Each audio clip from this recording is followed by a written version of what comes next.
So it's a very mystical union between writer and reader, which is thrilling. Author Katherine Paterson lives in Barrie, but her books are read around the world. Her 47-year writing career includes 30-some works, including Newbery Medal winners Bridge to Terabithia and Jacob I Have Loved. She co-wrote her latest work, The Flint Heart, with her husband John. She says rather than competing, their different skill sets enhance the work. Somebody asked me, what's it like working with John after I've spent so many years working by myself? I always say, well, it's a lot more fun than wallpapering with him. The Flint Heart follows a boy, Charles, and his attempt to rid the magical land of Dartmoor of the Flint Heart. The Flint Heart is the evil talisman, and whoever has it has great power, but also is corrupted by that power. But the original 1910 version of the fairy tale had long since been lost. The Patersons came across it when a fellow author said it was the one work that needed to be passed down to future generations. After tracking down and reading it, they agreed.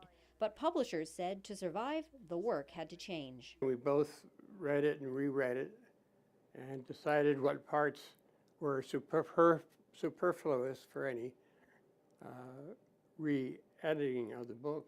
John was tasked with weeding out the parts of the original story that wouldn't relate to a present-day audience. He then gave the new version to Katherine, who wove the story back together.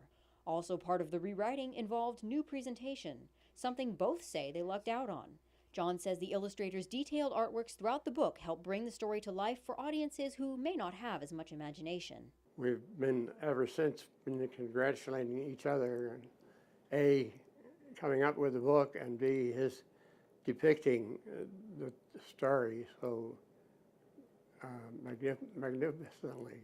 But the book's language paints the most vivid picture while leaving enough space for the imagination to fill in the details. The Patersons say they hope the book will be a family read. We love the idea that people are reading it aloud because the language is lovely. And we've